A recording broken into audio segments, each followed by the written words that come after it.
सल्लल्लाहु अलैहि वालिहि वसल्लम। अस्सलामु अलैकुम वरहमतुल्लाहि वबरकातुहू। क्या आप जानते हैं कि तो और वा में क्या फ़र्क है? इनको दुरुस्त तरीके से कैसे अदा किया जाता है? आज की इस वीडियो में हम सीखेंगे इन दोनों हरूफ का दुरुस्त मखरिज।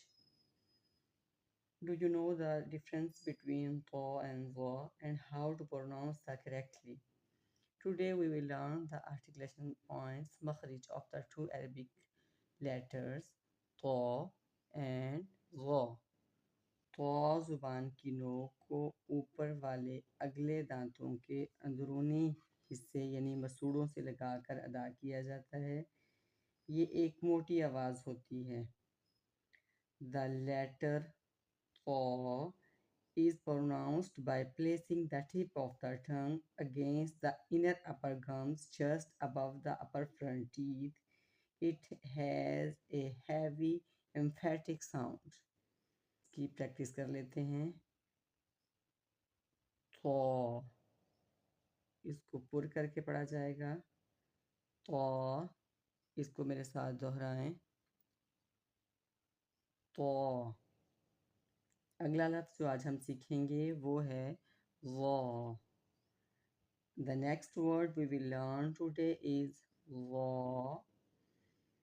वा ज़ुबान की नोक को ऊपर वाले अगले दांतों के किनारे से हल्का सा लगाकर अदा किया जाता है।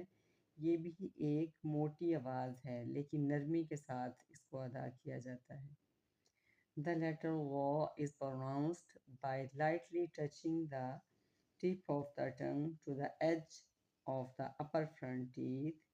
It is also an emphatic letter but slightly softer in touch than. इसकी भी प्रैक्टिस कर लेते हैं। वा इसको कैसे पढ़ा जाएगा? इसको पुर करके पढ़ेंगे। वा इन दोनों लफ्ज़ों को दुरुस्त मखरिज के साथ अदा करना बहुत ज़रूरी है। Subscribe now for more such lessons and must share this video to spread the light of the knowledge. मिलते हैं नेक्स्ट वीडियो में नेक्स्ट लेसन के साथ। तब तक अपना बहुत सारा ख्याल रखिएगा। अस्सलामु अलैकुम वरहमतुल्लाहि वबरकातुहू।